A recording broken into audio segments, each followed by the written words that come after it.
Hello dear students. आशा करता हूं आप सब ठीक होंगे, सकुशल होंगे, स्वस्थ होंगे। बता दीजिए आप मुझे कि वॉइस क्लियर है, स्क्रीन क्लियर है। ओके, तो आज का सेशन स्टार्ट करने से पहले आप सभी को शुभ संध्या, गुड इवनिंग। आइए आज का लेक्चर डिस्क्लोज करते हैं आपके सामने, जिसमें हम डिटेल चर्चा करेंगे शिक्षण के स्तरों की, लेवल्स ऑफ टीचिंग। आप लोगों ने अक्सर सुना होगा कि एक ऐसा टॉपिक है जिसमें एक नाम तो आपको बहुत अच्छे से याद होता है, हार्वर्ड, कहीं कहीं आप दूसरा भी याद कर लेते हो, मॉरिसन, कहीं कहीं आप तीसरा भी याद करते होंगे। वो अपने आप से पूछें कि तीसरा याद रहता है कि नहीं रहता है। अच्छा, अगर हम टीचिंग्स के लेवल्स की बात करें तो भी हमें कई बार ऐसा लगता है कि हम स्मृति की बात कर लेते हैं, बोध की बात कर लेते हैं, चिंतन की बात कर लेते हैं। ये तीन स्तर जो बहुत इंपॉर्टेंट है आपकी एग्जाम के लिए, जो आने वाली एग्जाम है उसके लिए। इसलिए पूरा लेक्चर आप अवश्य देखिएगा। अगर आपको अच्छा लगता है, बहुत सारी चीजें डिटेल शामिल की गई हैं और मैं पहले ही आपको बता देता हूं कि जो आपकी आने वाली एग्जाम्स हैं, इनमें से किसी भी एग्जाम में यहां से कोई ना कोई सवाल जरूर होगा। तो कल के लेक्चर के बाद एक बच्चे का कमेंट आया था कि सर टेट सी टेट तो आ नहीं रही, सुपर टेट आ नहीं रही, तो तैयारी क्यों करें। तो मैं आपको यह भी बताना चाहूंगा कि तैयारी करते रहिए। TET, C TET, super TET आपसे पूछकर नहीं आएगी कि मैं आ जाऊं, आपसे पूछकर नहीं आने वाली। तो जो तैयारी कर रहे हैं, रेगुलर तैयारी कर रहे हैं, उनके लिए वो एग्जाम आसान होगी। लेकिन जो अभी इस इंतजार में बैठे हुए हैं कि जब एग्जाम आएगी तो तैयारी करेंगे, वो कंपटीशन से अपने आप को पहले से ही दूर रख लें। क्योंकि आप सब समझ पा रहे हैं कंपटीशन दिनों दिन बढ़ता जा रहा है। यहां पर जो रेगुलर तैयारी करने वाले बच्चे हैं वही अपना प्लेस सिक्योर कर पाएंगे। तो बहुत जल्द केवीएस की एक बड़ी भर्ती आने वाली है। हां, एक और चीज कहना चाहता हूं, जिनको वाइड रेंज में टीचिंग करनी है उनके लिए तो तैयारी हमेशा करनी चाहिए, या वो तैयारी हमेशा कर सकते हैं। लेकिन जिन्होंने केवल super TET, Uttar Pradesh primary का टीचर बनना तय कर रखा है, हो सकता है उनके लिए थोड़ा सा समय लग जाए।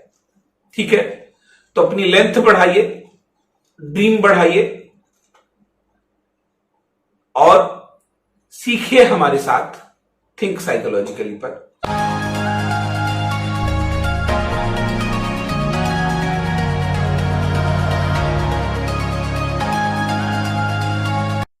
आज का लेक्चर लेवल्स ऑफ टीचिंग। आइए एक बार पुनः आप सभी को शुभ संध्या, गुड इवनिंग। देखते हैं क्या है ये शिक्षण। एक उद्देश्यपूर्ण प्रक्रिया है। पहले पॉइंट से सवाल की बात है। अब आपने अगर प्रैक्टिस करी होगी, कहीं पर भी देखा होगा आपने, कोई मॉडल पेपर, कोई एग्जाम, प्रीवियस ईयर का पेपर देखा होगा, तो आपको एक सवाल मिल गया होगा, शिक्षण कैसी प्रक्रिया है। उत्तर है उद्देश्यपूर्ण। बिना उद्देश्य के टीचिंग नहीं चलती है। तो टीचिंग में आपने जब कभी देखा होगा, लेसन प्लान भी अगर आपने बनाया होगा, तो सबसे पहले उद्देश्य डिसाइड होते हैं। अब अगर हम कहें कि भैया टीचिंग के उद्देश्य के कितने प्रकार हैं, तो आप बता सकते हैं बेसिकली दो प्रकार हैं। एक सामान्य उद्देश्य होता है और दूसरा कौन सा होता है, विशेष उद्देश्य होता है। एक होता है सामान्य उद्देश्य और दूसरा कौन सा होता है, विशिष्ट। सामान्य उद्देश्य विषय, देशकाल, परिस्थितियों से संबंधित होता है, जबकि विशिष्ट उद्देश्य विशेषतः प्रकरण अथवा टॉपिक से संबंधित होता है।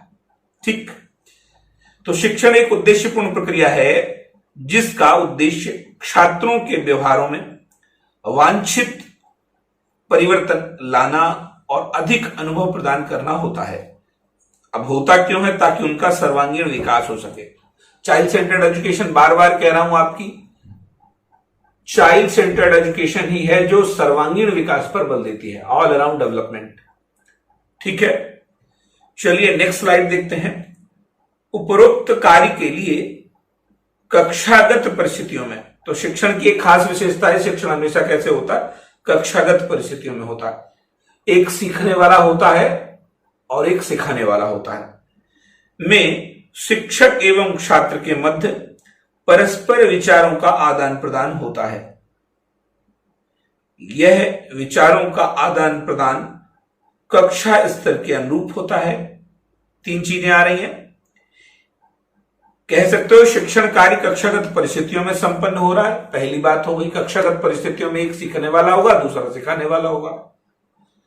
इसमें होता क्या है? विचारों का आदान प्रदान होता है, कम्युनिकेशन चल रहा है। ये अब कम्युनिकेशन में भी एक चीज ख्याल रखी जाती है, वो क्या है? कक्षा का स्तर, अंडरस्टैंडिंग लेवल ऑफ या फिर लेवल ऑफ क्लासरूम्स। इसी कक्षा स्तर के अनुरूप ही पाठ्य वस्तु की संरचना की जाती है। इसी अनुसार आपका करिकुलम आता है, इसी अनुसार आपका सिलेबस आता है। राइट? तीन चीजें मैच हो रही।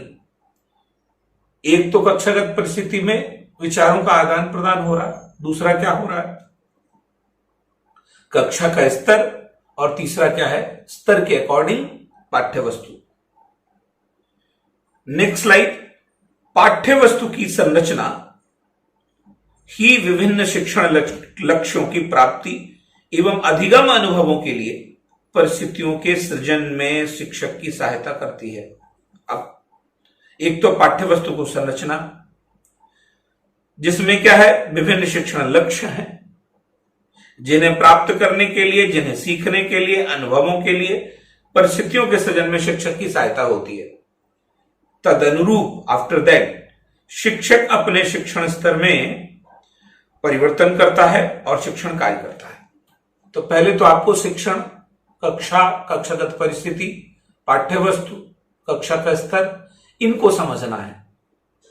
राइट? शिक्षा शास्त्रियों के अनुसार एजुकेशनिस्ट ने अकॉर्डिंग दिस शिक्षण के मुख्य रूप से कितने स्तर बताए हैं। सवाल है, शिक्षण के प्रमुख स्तर कितने हैं? 3 है बच्चा, डायरेक्ट लिखा हुआ है। पहला है स्मृति स्तर। मैं यहां कुछ आपको बता ही नहीं रहा हूं, यहां तो आपको आ रहा है, जिसे कहा गया मेमोरी लेवल। ये किसने दिया है? हार्वर्ड ने दिया है। दूसरा है अवोध स्तर, जिसे बोध स्तर भी कहते हैं, जिसे समझ स्तर भी कहते हैं। यहां पर स्मृति की बात है, लेकिन यहां देखो अवोध को ही बोध अथवा समझ स्तर भी कहा जाता है।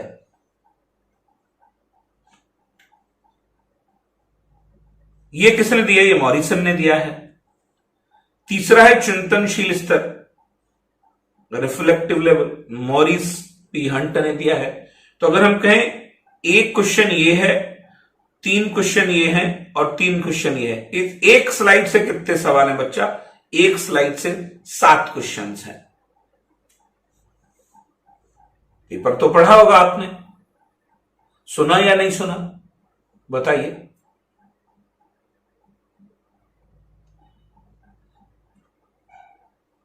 महक लवानिया, रितु पूजा गोला, ये सब के सब रेगुलर वाले बच्चे हैं, सुना होगा आपने। हिंदी साहित्य सुना होगा आपने। चलिए, कुछ और लोग भी हैं जिनके नाम मैं आगे लूंगा। आप लोग कहते सर हमारे नाम नहीं लेते हो, तो जो रेगुलर हैं, सिंसियर हैं, वो जरूर ये बात कहेंगे, एक्सेप्ट भी करेंगे कि हाँ सर ये सवाल हमने रेगुलर सुने हैं। लेकिन अब इन सवालों में भी अगर हम डिटेल जाएंगे तो कहां तक बढ़ सकते हैं। देखो आप, अब अगर हम कहें भैया इसे याद कैसे करना है, तो ट्रिक है। अच्छा, 2-1 याद हो जाते हैं भी आप सबको याद, लेकिन अब एक ट्रिक पर, हमारी मॉम की स्मृति अब चिंतनशील है, ये तो ट्रिक है। फाइंड आउट कर लो इसमें से। अच्छा, ये लाइन याद रह जाएगी, बताइए, ये लाइन याद रह जाएगी। ओके, हमारी मॉम की स्मृति अब चिंतनशील है। तो आप हमारी से निकाल सकते हो पहला व्यक्ति कौन है, हर्बर्ट है।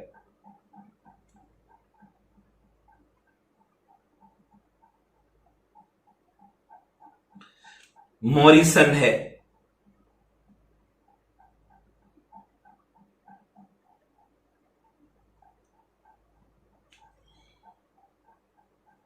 राइट।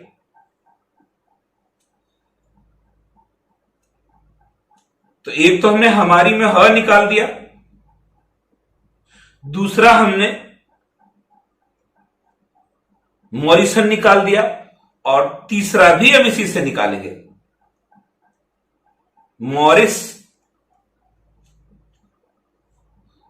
P Hunt. ये तो हमने 3 नाम ले लिए हमारी मॉम से, एक आ गया हर्बर्ट, एक आ गया मॉरिसन, एक आ गया मॉरिस पी हंट। तो आपके 3 नाम हो गए। अब अगर बात करें, पहला स्तर स्मृति, दूसरा स्तर अवबोध, और तीसरा आपके सामने लिखा हुआ चिंतनशील। अगर हम इसे इसी ट्रिक पर ले आएंगे तो ये पहला था, यहां 2 और 3 की बात हुई, यहां पहला है 2 और 3 मिला दीजिए आप। ये किसका है, ये स्मृति इनका है, अवबोध और ये वाला चिंतनशील हो गया। Herbert, Morrison, Morris P Hunt. एक बार आप रिवाइज करेंगे तो आपको आसानी से याद रहेगा। तो हमारी मॉम की स्मृति अब चिंतनशील है, याद हो गए होंगे। चलिए, अब है क्या ये जो पहला स्तर है टीचिंग का, मेमोरी लेवल, इसकी खास विशेषताएं देखो आप, क्या है ये, इसमें होता क्या है। अब ये सवाल आपके DSSB में है। यह शिक्षण का प्रारंभिक स्तर होता है। आप बोलेंगे सर DSSB की तो हम तैयारी कर नहीं रहे, तो फिर अच्छा बच्चा किसी की भी तैयारी करो, ये तो तय नहीं कि सवाल वहां आया है तो यहां नहीं आएगा, यहां पर भी आ सकता है। तो इसलिए तैयारी, जितनी बेहतर तैयारी है उतना बेहतर परिणाम है। यह शिक्षण का प्रारंभिक स्तर, सवाल है, ये जितने पॉइंट्स हैं ये सारे के सारे क्वेश्चंस है। शिक्षण का प्रारंभिक स्तर होता है, जवाब आपका स्मृति स्तर मिल गया होगा। इस स्तर पर अधिगमकर्ता में अवबोध एवं चिंतन की क्षमता नहीं होती। दूसरा वाला और तीसरा वाला यहां ऐड नहीं है। इसके द्वारा शिक्षण में ऐसी परिस्थितियां सृजित की जाती हैं, क्रिएट की जाती हैं सिचुएशंस, जिससे लर्नर, अधिगमकर्ता, पठित विषय वस्तु का स्मरण कर सके। अभी अभी हमने बताया हमारी मॉम की स्मृति चिंतनशील है, यह परिस्थिति तैयार की गई। ये क्या करवाया जा रहा, आपको रटवाया जा रहा, समझाया नहीं जा रहा, ताकि आप वो चीजें रट लें। Herbert, Morrison, Morris P Hunt, स्मृति, अवबोध, चिंतनशील हो गए। ऐसी परिस्थितियां सृजित की जाती हैं जिससे अधिगमकर्ता पठित विषय वस्तु का स्मरण कर सके और कंठस्थ कर सके, स्मरण दोहरा सके और उसे रट सके डायरेक्ट। यह स्तर रटने लिखा भी है, क्रैमिंग एवं प्रत्यास्मरण, रिकॉल, दोहराने के लिए, अथवा कंठस्थीकरण पर अधिक बल देता है। सवाल आ गया, शिक्षण का कौन सा स्तर कंठस्थीकरण पर अधिक बल देता है? बहुत बेहतर सुनना है, एक भी सवाल छूट जाए तो आप जानो, ठीक है। एक भी पॉइंट यहां पर ऐसा नहीं है जो मैंने डिफिकल्ट लेवल पर लगाया हो, बहुत आसानी से आपको समझाने की कोशिश कर रहा हूं। और मैं ये चाहता हूं कि आपके शिक्षण के स्तरों का जितना भी डाउट है उस लेक्चर के बाद क्लियर हो, अगर आप स्टार्टिंग से मेरे साथ हैं तो। अब इसका प्रयोग कहां कहां हो रहा है देखो। सबसे पहले अगर बात की जाएगी तो भाषा शिक्षण में सवाल है। अब पेडागोजिकल पोर्शन देखो आप। अच्छा एक बात बता दूं, पेडागोजी जिसे हम कहते हैं शिक्षण शास्त्र, उसके पॉइंट हैं इसमें।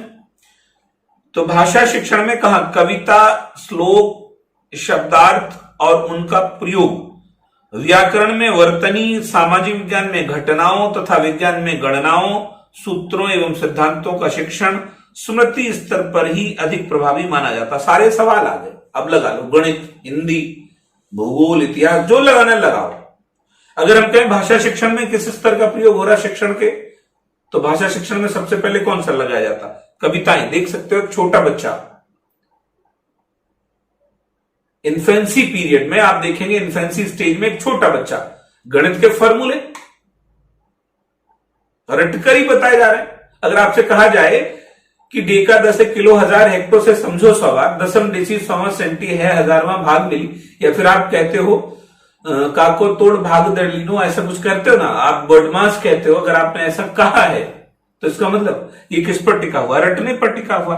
तो कविताएं, हटकर बैठा चांद एक दिन माता से यह बोला, श्लोक त्वमेव माता च पिता त्वमेव, शब्दार्थ, शब्द और उनके अर्थ और उनका प्रयोग, व्याकरण क्या है ये, समास, अलंकार, संधि, वर्तनी, समाज विज्ञान में घटनाएं, विज्ञान में गणनाओं, सूत्रों, सिद्धांतों का शिक्षण स्मृति स्तर पर ही अधिक प्रभावी माना जाता है।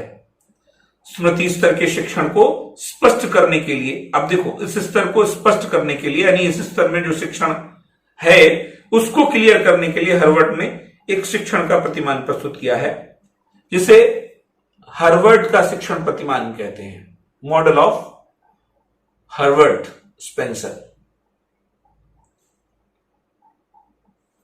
हार्वर्ड का स्मृति स्तर शिक्षण प्रतिमान। प्रतिमान माने क्या होता? मॉडल होता बच्चा। तो स्मृति स्तर का जो शिक्षण प्रतिमान है ये दिया किसने? अब प्रतिमान का भी एक स्पेशल लेक्चर ऑलरेडी अपलोडेड है थिंक साइकोलॉजिकल पर। उतना ब्रॉड, उतना डीप कभी किसी ने पढ़ाया नहीं होगा, शायद आपने कल ही देखा होगा उसे रिवाइज करके। तो हार्वर्ड का स्मृति स्तर शिक्षण प्रतिमान है, बहुत इंपॉर्टेंट है, ये रेगुलर एग्जाम में पूछा गया है। प्रतिमान के पक्ष एस्पेक्ट्स हैं और स्मृति स्तर का शिक्षण है। देखो आप, पहला पक्ष कहां से शुरू हो रहा है? उद्देश्य से, फोकस। बिना उद्देश्य के कहीं कोई मॉडल चल नहीं रहा है, तो पहला उद्देश्य। इसका उद्देश्य क्या है बच्चा? कक्षा में शिक्षक अधिक सक्रिय होना भी चाहिए तथा प्रभावी होता है, डोमिनेटिंग। इसका मतलब अगर हम कहें स्मृति स्तर किस पर आधारित है, तो ये टीचर डोमिनेटिंग टीचिंग पर है। दूसरा एस्पेक्ट क्या है इसका? प्रतिमान का पक्ष क्या है? संरचना है। संरचना में क्या क्या है? अगर हम कहें आपसे, शिक्षक छात्रों के समक्ष पाठ्य वस्तु प्रस्तुत करता है, पहले प्रस्तुत प्रेजेंट करता है, उनकी क्रियाओं को नियंत्रित करता है। अब बच्चे स्वक्रिया में लिप्त हैं, तो जो प्रेजेंटेशन दी जा रही है उसके माध्यम से वो ये भी चाहता है कि बच्चे out of the classroom activities ना करके जो वो करवा रहा है उसमें एंगेज हो जाए। उन्हें प्रेरणा प्रदान करता है, मोटिवेट भी करता है। छात्रों का स्थान कैसा होता है? सेकेंडरी होता है। शिक्षक का स्थान कैसा है? मुख्य। अब सवाल है ये, छात्रों का स्थान कैसा? गौड़ है। शिक्षक को आदर्श मानते हुए छात्र चुपचाप उसका अनुसरण करते हैं, श्रोता है। इसका मतलब छात्र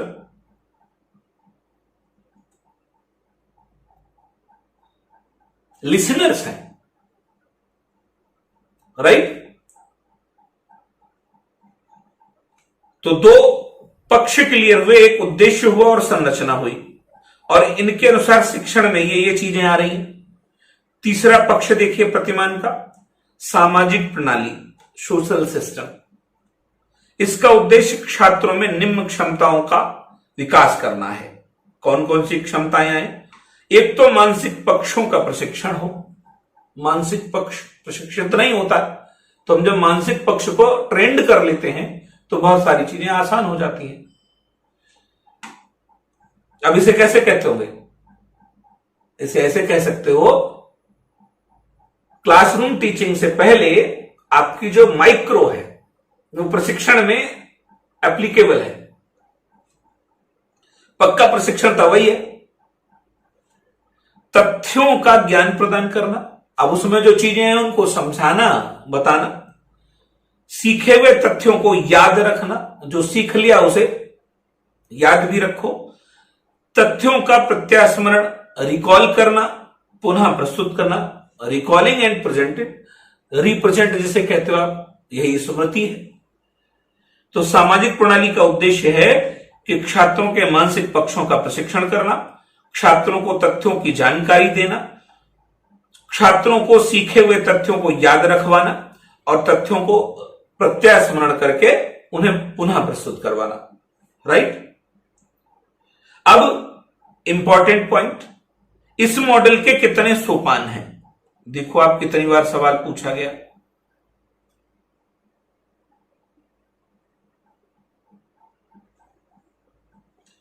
हार्वर्ड के प्रतिमान के कितने सोपान हैं? तो हार्वर्ड का प्रतिमान क्या है? हार्वर्ड का प्रतिमान है स्मृति स्तर शिक्षण प्रतिमान। अब पूछा जाता कि प्रतिमान के स्टेप्स कितने हैं, तो 5 स्टेप्स हैं बच्चा, जिसे नाम क्या दिया गया? जिसे नाम दिया गया पंचपदी प्रणाली,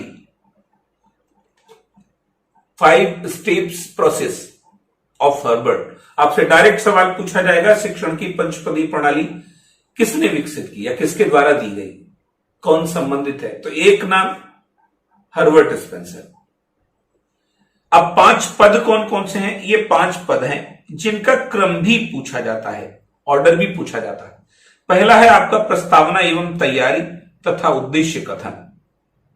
प्रस्तावना, प्रेजेंटेशन और उद्देश्य कथन। दूसरा क्या है? प्रस्तावना है, तैयारी, उद्देश्य कथन। अब क्या है? प्रस्तुतिकरण का मतलब प्रेजेंटिंग है, प्रेजेंटेशन जिसे कहते हो आप। फिर तीसरा क्या है? तुलना एवं संबंध, कंपैरिजन और कोरिलेशन कह सकते हो। फिर क्या है? निष्कर्ष निकालना और सामान्यीकरण, जनरलाइजेशन है ये। और फिर क्या है? प्रयोग तथा अभ्यास। ये 5 पद हैं, इनका ऑर्डर भी याद रखें, इनका क्रम भी पूछा जाता है बच्चा, इनका क्रम भी पूछा जाता। हार्वर्ड की पंचपदी प्रणाली में कितने सोपान है? 5 हैं। पहला कौन सा है, अंतिम कौन सा है, बीच का कौन सा है? देख लो आप, पहला ये है, अंतिम ये है, बीच का ये। सारे सवाल आए हैं। कितने सवाल आए हैं बताए नहीं जा सकते हैं, लेकिन आपको यहां समझना है कि हार्वर्ड की पंचपदी प्रणाली के 5 सोपान होते हैं, जिसमें पहला है प्रस्तावना, तैयारी, उद्देश्य। हो सकता है इसमें से कोई एक ही पूछ ले, तैयारी पूछते हैं हमेशा। फिर दूसरा क्या है? प्रस्तुतिकरण है, तुलना, संबंध है, निष्कर्ष, सामान्यीकरण है, प्रयोग और अभ्यास है। ठीक है, चलिए नेक्स्ट स्लाइड में देखते हैं कौन सा पक्ष आया। मूल्यांकन प्रणाली आई। इसमें क्या है? मूल्यांकन लिखित और अलिखित, यानी कह सकते हो आप रिटिन भी है और ओरल भी है, जिसे आप मौखिक कहते हो। दोनों प्रकार से होता है। अब पूछा जा सकता है कि हार्वर्ड के शिक्षण प्रतिमान या स्मृति स्तर के शिक्षण प्रतिमान में हार्वर्ड नाम भी ना लिया जाए तो भी बात वही है, नाम लिया जाए तो भी दोनों एक ही। अगर स्मृति स्तर पूछा जाएगा तो भी हार्वर्ड है, हार्वर्ड पूछा जाएगा तो भी स्मृति स्तर है, दोनों।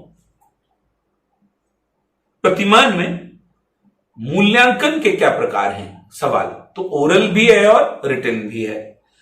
परीक्षा में रटने पर बल दिया जाता है, तो आप देखेंगे जो परंपरागत परीक्षाएं हैं उसमें मोस्टली किस पर? रटने पे ही बल दिया जाता है। वस्तुनिष्ठ परीक्षा में प्रत्यास्मरण, जो ऑब्जेक्टिव एग्जाम्स है, प्रत्यास्मरण तथा अभिज्ञान के पद महत्वपूर्ण होते हैं। तो जब आप ऑप्शनल एग्जाम करने जाते हो तो भी आप कहीं ना कहीं लेकर जाते हो उसे रटने के लिए। क्लियर है? तो ये पहला मॉडल है किसका? हार्वर्ड स्पेंसर का। कोई डाउट? बीच में कोई ऑब्स्टेकल आया? समझ आया? चलिए वेरी गुड। अगर कोई डाउट है तो आप पूछ सकते हो। अच्छा, जो पूछने के लिए बोला जा रहा है वही पूछेगा। कोई डाउट है? कई सारे बच्चे कुछ और सवाल भी पूछ लेते हैं बाद में, सर आप बैठकर ही क्यों पढ़ाते हो? आप बड़े बोर्ड पे क्यों नहीं पढ़ाते हो? छोड़ो यार, सीखना है, हम कैसे भी सीखें। ठीक, अब बात करते हैं अवबोध स्तर। ये कौन सा? ये दूसरा था, आप सबको पता, ये दूसरा लेवल है, अंडरस्टैंडिंग लेवल कहा जाता। पहले वाले से थोड़ा बड़ा हो गया। कैसे चल रहे हैं? हमेशा ही ऐसे चल रहे हैं। सबसे पहला, फिर दूसरा, फिर तीसरा जाएगा, राइट? दूसरा अंडरस्टैंडिंग लेवल। अब देखो, शिक्षण का यह स्तर स्मृति स्तर के बाद का स्तर होता है, सेकंड। इस स्तर पर शिक्षक अधिगमकर्ता को सामान्य सिद्धांतों तथा तथ्यों के संबंध में अवबोध कराता है। अवबोध का मतलब अंडरस्टैंडिंग, समझ पैदा कराता है, ताकि शिक्षण अर्थपूर्ण, मीनिंगफुल एवं सार्थक बन सके, राइट? इस स्तर को स्पष्ट करने के लिए मॉरिसन ने शिक्षण प्रतिमान, अब मॉरिसन का शिक्षण प्रतिमान भी है, तो मॉरिसन का शिक्षण प्रतिमान किससे संबंधित है? अवबोध स्तर से। देखो आप, मॉरिसन का बोध स्तर शिक्षण प्रतिमान, मैंने बोला बोध ही अवबोध है, समझ स्तर है, अंडरस्टैंडिंग लेवल है। फिर वैसी ही कंडीशन है, एक तरफ प्रतिमान के पक्ष हैं और बोध स्तर का शिक्षण है। इसमें क्या क्या क्रियाएं हो रही हैं देखो आप। फिर पहला पक्ष उद्देश्य ही है, दोनों में बराबर उद्देश्य, वहां पर भी था, यहां पर भी था। इसका उद्देश्य और शिक्षण कैसे होता? प्रत्यय का स्वामित्व प्राप्त करना। प्रत्यय क्या है? कॉन्सेप्ट। अब स्वामित्व माने परफेक्ट लेना, या कह सकते हो perfection, get perfection, become master. दूसरा क्या है? दूसरा प्रतिमान का पक्ष है संरचना। इसमें क्या होता? बोध स्तर की व्यवस्था में 5 सोपान है। देखो है इसमें भी 5, इसके भी 5 स्टेप्स हैं। तो हार्वर्ड के भी पंचपदी है। अगर आपसे पूछा जाए मॉरिसन का कितना है, तो वो भी पंचपदी है, लेकिन पूछा हमेशा कौन सा जाता? हार्वर्ड का पंचपदी। पहला है अन्वेषण, एक्सप्लोरेशन। अन्वेषण क्या है बच्चा? अन्वेषण है खोज।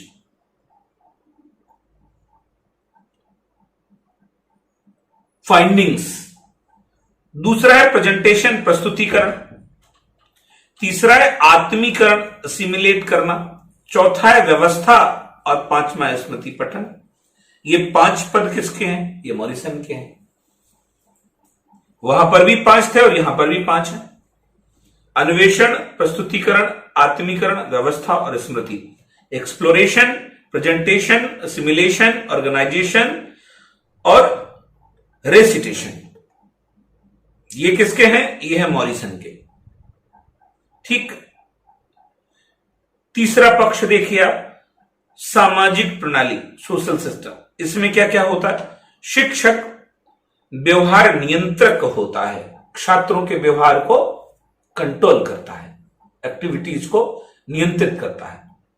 क्यों? क्योंकि आपने अधिगम जब कभी पढ़ा होगा तो अधिगम में देखा होगा, अधिगम है व्यवहार परिवर्तन या फिर व्यवहार का परिमार्जन। तो जब कभी कहा जाएगा तो परिवर्तन से परिमार्जन बेहतर है, क्योंकि परिवर्तन में तो पॉजिटिव नेगेटिव दोनों आएंगे, परिमार्जन में तो हमेशा डेवलप आएगा। तो व्यवहार नियंत्रक है कौन? टीचर। शिक्षक एवं छात्र दोनों सक्रिय हैं। पहले वाला ऑटोक्रेटिक टाइप का है, ये वाला कौन सा है? ये डेमोक्रेटिक टाइप का है। छात्र अपने विचार प्रस्तुत कर सकते हैं, बिल्कुल। बाह्य तथा आंतरिक दोनों प्रकार की प्रेरणा उपयोगी होती है। उसमें देख सकते हो टीचर प्रेरित करने की कोशिश कर रहा है, आंतरिक नहीं है, बाह्य है। इसमें बाहरी और आंतरिक दोनों प्रकार की अभिप्रेरणाएं, मोटिवेशंस काम कर रही हैं, खुद भी और शिक्षक के द्वारा भी। नेक्स्ट पक्ष है इसका मूल्यांकन प्रणाली। अब इसमें क्या है? इसमें आवश्यकता अनुसार लिखित, मौखिक, देखो लिखित भी है और मौखिक भी है, निबंधात्मक तथा वस्तुनिष्ठ मूल्यांकन प्रविधियां प्रयोग में लाई जाती हैं। लिखित भी है और मौखिक भी है, लेकिन निबंध ऐसे टाइप्स और ऑप्शनल। नोट विशेष क्या कहता है? शिक्षण के इस स्तर पर शिक्षक का व्यवहार छात्र के प्रति होना कैसे चाहिए? सहानुभूतिपूर्ण होना, सिंपैथेटिक होना चाहिए। अब शिक्षक के गुण सहानुभूतिक है, मित्रवत है, राइट। तो बच्चा ये किसका मॉडल था? ये मॉडल था मॉरिसन का। नाम अवबोध स्तर। तो बच्चा दो लेवल्स हमने समझे शिक्षण के। पहला हार्वर्ड का कौन सा था? सुमति था। और दूसरा मॉरिसन का था, अवबोध। तीसरे लेवल्स के लिए देखेंगे हम नेक्स्ट लेक्चर। अगर यहां तक किसी का कोई डाउट है तो आप कमेंट करिएगा। थैंक यू वेरी मच, ख्याल रखिएगा।